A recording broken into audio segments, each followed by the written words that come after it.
इस वीडियो में हम 36 का 27 में गुणा या मल्टीप्लिकेशन करने वाले हैं। तो हम एक 2 अंकों वाली संख्या का एक दूसरी 2 अंकों वाली संख्या में गुणा कर रहे हैं, या हम कह सकते हैं कि हम एक 2 डिजिट नंबर का दूसरे 2 डिजिट वाले नंबर में मल्टीप्लिकेशन कर रहे हैं। तो इसे करने के लिए हम पहले 36 का गुणा करेंगे 7 में, उसके बाद हम 36 का गुणा करेंगे 20 में और फिर इन्हें आपस में जोड़ देंगे। तो सबसे पहले तो हम इसका प्रोसेस समझ लेते हैं कि ये स्टेप बाय स्टेप हम कैसे करते हैं आमतौर पे, और उसके बाद हम इसे दोबारा से समझने की कोशिश करेंगे कि आखिर हमने यहाँ पर क्या किया और अलग अलग नंबर्स का अलग अलग जो यहाँ पर संख्याएं हैं ये आपस में क्या बात करना चाहती हैं। तो चलिए शुरू करते हैं। तो पहले हम 7 का गुणा करेंगे 36 में, और इसके लिए हम अपने इकाई वाले स्थान से पहले शुरुआत करेंगे। तो हम पहले 7 का 6 में गुणा करेंगे। तो 7 छक होता है 42। तो 42 में 2 आता है इकाई वाले स्थान पे, तो हम इकाई वाले स्थान पे यानी कि वंस प्लेस पर 2 रख देंगे, और 42 में जो 40 बचा है यानी कि 4 दहाइयाँ, उसे हम हाथ ले लेंगे यहाँ पर, वो हमारे दहाई वाले स्थान पे यहाँ कैरी हो जाएगा। फिर हम अपने दहाई वाले स्थान पे बढ़ते हैं। तो 7 तियाँ 21 होता है, और क्योंकि हमारे पास ये कैरी वाला 4 भी है यहाँ पे, तो हमें इस 4 को इस 21 में जोड़ना होगा। तो 21 और 4 मिलकर हो जाते हैं 25, और क्योंकि हमारे पास यहाँ पर आगे कोई भी डिजिट नहीं है, हम यहाँ पर 25 को जस के तस लिख देंगे। तो 36 गुणे 7 ये 252 के बराबर होता है। तो चलिए अब सोचते हैं कि 20 का 36 में गुणा करने पे हमें क्या मिलेगा। इस 4 को मैं यहाँ से हटा देती हूँ ताकि हमें कोई कंफ्यूजन ना हो। ध्यान दीजिए कि ये जो 2 है ये दहाई वाले स्थान पर है, इसलिए ये 20 के बराबर है। तो हम दरअसल 20 का गुणा कर रहे हैं 36 में, और इसीलिए हम अपने इकाई वाले स्थान पर एक शून्य डाल देते हैं पहले ही। और अब हमें सोचना होगा 36 को अगर हम यहाँ इस 20 से गुणा करते हैं तो हमें क्या मिलता है। अभी आप स्थानीय मान के ऊपर थोड़ा ध्यान मत दीजिएगा, उसके बारे में हम बात करेंगे जब हम इसे दोबारा देखेंगे। अभी चलिए हम सोचते हैं कि 2 का 36 में गुणा करने पे हमें क्या मिलता है। तो 2 छक होता है 12 के बराबर, तो 12 का हम 2 यहाँ लिख देंगे और 1 हमारा कैरी हो जाएगा, हमारे हाथ आ जाएगा। और 2 तियाँ होता है 6, और 6 में हमें ये 1 जोड़ना होगा जो हमारा कैरी था।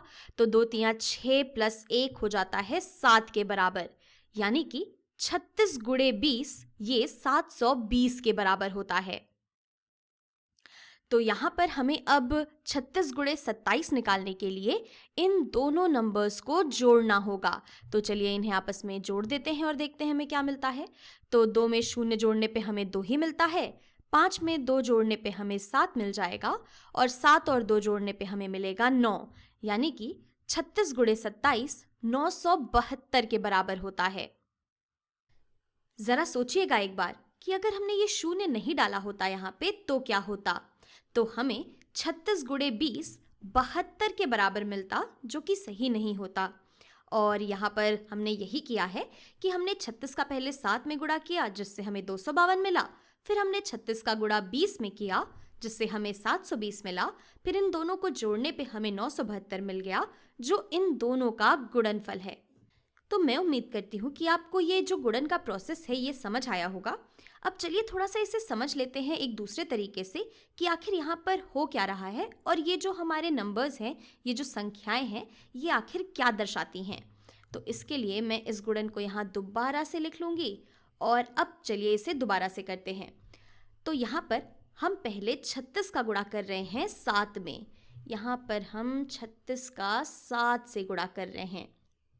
7 छक होता है 42 के बराबर, यहाँ 6 और 7 ये दोनों इकाई के स्थान पर ही हैं, और 7 छक क्योंकि 42 के बराबर होता है और 42 में होती हैं 2 इकाइयाँ, तो इकाई वाले स्थान पर हम 2 रख लेते हैं, और 42 में 4 दहाइयाँ या फिर 40 भी होता है, तो 4 दहाइयों को हम अपने दहाई वाले स्थान के ऊपर कैरी दे देते हैं, या यहाँ पर हम इसे हाथ ले लेते हैं। तो यहाँ ये जो 4 है ये दरअसल 40 को दिखाता है।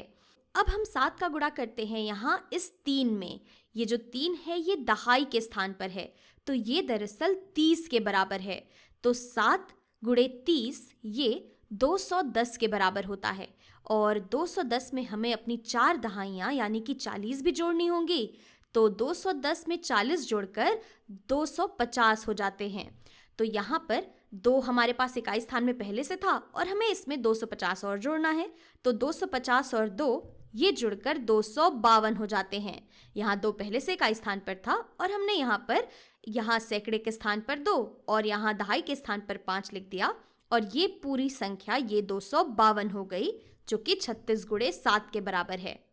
तो अब आगे बढ़ते हैं और बात करते हैं 36 का इसमें गुणा करने की।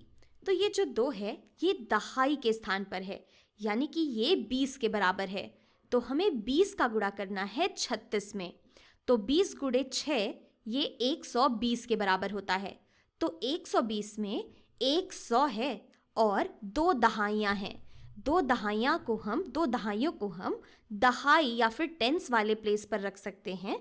और इकाइयों में तो हमारे पास कुछ नहीं है। 120 में 0 इकाइयाँ होती हैं, तो हम यहाँ पर 0 अपना रख लेंगे। और जो हमारे पास 120 में 1 सैकड़ा या 100 होता है, उससे हम यहाँ इस सैकड़े वाले स्थान पर इस हंड्रेड्स वाले प्लेस पर कैरी कर देंगे। अब हमें 20 का गुणा करना है यहाँ ये जो 3 दहाई है इसमें। ये 3 दहाई का मतलब है कि हमें 20 का गुणा 30 में करना है। तो 20 गुणे 30 बराबर होता है 600 के, लेकिन हमारे पास तो यहाँ पर 100 ये जो 1 सैकड़ा है ये भी मौजूद है, यानी कि हम 600 में 100 जोड़ देंगे। तो 600 और 100 मिलकर कुल 700 हो जाते हैं, या फिर हम इसे 7 सैकड़ा भी कह सकते हैं। और हम 7 सैकड़े को इस सैकड़े वाले स्थान पर इस हंड्रेड्स वाले प्लेस पर रख देंगे। तो यहाँ पर हमें फिर से वही चीज़ मिल गई जो हमें पहले मिल रही थी। अब 36 गुणे 27 निकालने के लिए हम इन दोनों नंबर्स को फिर से जोड़ देंगे, और जैसा कि हम इन्हें पहले ही जोड़ चुके हैं, इन्हें जोड़ने पे हमें मिलता है 972। तो 36 गुणे 27 आप चाहे जिस भी तरीके से करेंगे ये 972 के बराबर होता है।